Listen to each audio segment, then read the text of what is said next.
Hi, my name is Miss Romero. I know Miss Stewart has already given you an assignment, but today we're going to focus on copyright laws. That will apply to this assignment and any that you have going forward. It will apply to anything you create going forward. We will talk about what this means and how we can follow these rules in the classroom. What does copyright even mean? You might have heard this word before, copyright. You might have heard your favorite artist or musician refer to this. You might have seen them in the headlines debating about copyright issues. Well, according to the dictionary, Merriam-Webster, copyright is the exclusive legal right to reproduce, publish, sell, or distribute the matter and form of something, such as a literary, musical, or artistic work. For the classroom, this means that we must follow certain rules to make sure we aren't breaking any laws when using materials. This means your work is protected as a creator as well. In the definition I just read, they reference literary, musical, or artistic work. This applies to your literary, musical, or artistic works as well. Anything you create would be protected under copyright laws. It does not just apply to famous musicians or artists. It does not just apply to professionals or people with certain credentials. It would apply to everyone, even students. Copyright allows creators to reproduce, distribute copies of, make derivative works, perform, and display their own works. So what copyright laws do, they basically protect the creator and anything the creator makes or creates and puts out into the world. The quote down below is extremely important. Ignorance of the law is no excuse. So it's extremely important to understand the laws so that we can follow the laws, and just saying, oh, I had no idea, would not protect you. It's no excuse. What is protected? As soon as you create something, it is probably copyrighted. In order for a work to be copyrighted, it must follow three basic principles. A work must be original. It's something you created on your own. It must be creative. This is pretty vague, so it can even be just the tiniest bit creative, but it must be put into some form of medium. Now, what does that mean? That means copyrighted works do not include ideas in your head. Ideas are protected once they are created and produced into some form of tangible work that you see, hear, or experience. A copyright happens automatically upon creation of the work. You do not have to go to a certain government office or apply for any permits or anything. It just happens automatically upon creation. And creators may transfer copyrights or allow partial use of these rights through licenses according to their own discretion. You could absolutely go to an artist or a musician and ask them for permission to use their work. The creator alone has the ability to grant those rights for others to use their work. Like many laws, copyright laws do have exceptions, one being fair use. This would be beneficial for teachers and students. Fair use is a set of exceptions that apply to students and teachers using copyright materials for learning. Portions of copyright materials may be used for instruction and learning if this is disclosed and proper credit is given to creators. Copyright materials should be used for educational purposes.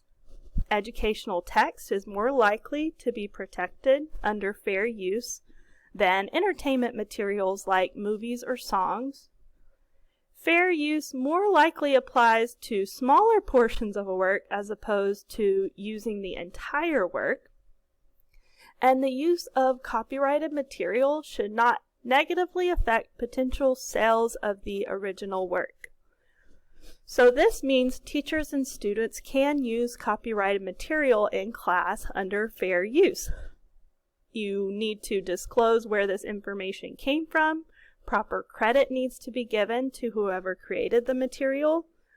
It shouldn't negatively affect the creator financially, and it should be related to education and the lesson at hand. Next, I would like to look at rules for online learning as it relates to copyright. This is important because we know during the pandemic, many of you were virtual learners, and the dynamic is pretty different in an online class. Now that we're back in school, in person, a lot of your schoolwork is still online.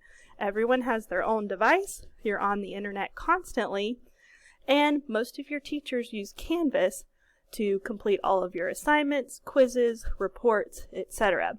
So it's really important to know how copyright applies to the online classroom space. When we're on the internet, it's important to remember this quote here at the top of this page. All material on the internet is copyrighted unless stated otherwise.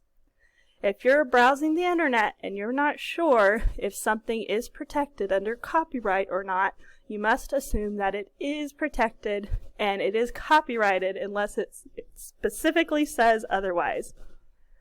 Your teacher may use copyright material if it's related to the content being taught. Your teacher must let you know that the material is under copyright protection. Students are not able to keep the material after the class is over. Content cannot be altered or saved after the length of the course. Only students enrolled in the course can access the provided copyright material. So all of this means if you're in Canvas and you're navigating your course and you see a piece of artwork or music that your teacher has used, that's allowed in the classroom as long as it's related to your coursework. Your teacher needs to let you know that it is copyrighted material.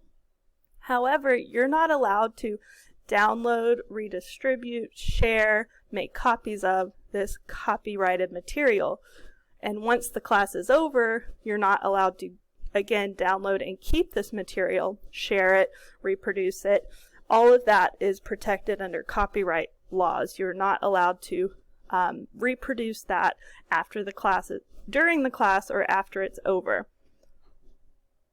Now, we've already discussed a few exceptions to different copyright rules, and here are a few other rules to remember. A few rules of thumb. There are many different specific rules to remember with copyright, but I picked a few that I think would be pretty relevant to you as students.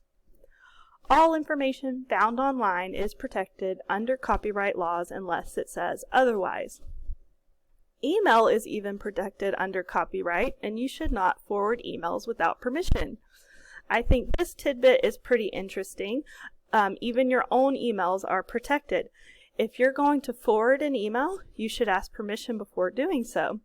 For example, if you got an email from a teacher that included maybe a chapter from a book, you would not be able to forward that email to a friend or a parent without permission. If you did that, you would be violating privacy laws because you did not ask the teacher if it was okay to share that email, and you would be violating copyright laws by forwarding text that is protected under copyright. Your work is protected as well. Teachers should not share your work publicly unless you and your parents give them permission to do so. So all of these rules are a lot to remember, but just keep in mind that they protect you as well. You cannot download or share video, audio, or other materials unless the owner of the work gives permission for you to do so. And there are exceptions to each of these guidelines, but most rules apply unless protected under fair use or authorized by the copyright law. So far, we've just touched on copyright laws in general, a lot of the specifics that you'll need to know in order to make sure you're following the rules. But again, this is pretty detailed. This is legal, so there are actual laws you could reference. One helpful resource I would look back on going forward if you ever need to refresh your memory on some of these rules and guidelines is listed here from the University of North Texas Copyright Quick Reference Guide. This is put out by the University Library. They actually have a number of guides on copyright. They have the actual laws posted. They have guides related to teachers and students specifically. This one I found really helpful because it covers the basics in an easily digestible way, and they list really good examples to make it more understandable, and so that we can understand how this is important and applies to everything we do in school and in the real world. And finally, I have sources listed. These are the sources I used personally when learning about copyright laws and putting together this presentation. You will find a citation at the bottom of each slide. That citation applies to each bullet point on that slide unless stated otherwise. I've used the Merriam-Webster Dictionary for the definition of copyright. I used Instructional Technology and Media for Learning textbook and the Copyright Quick Reference Guide from the University of North Texas.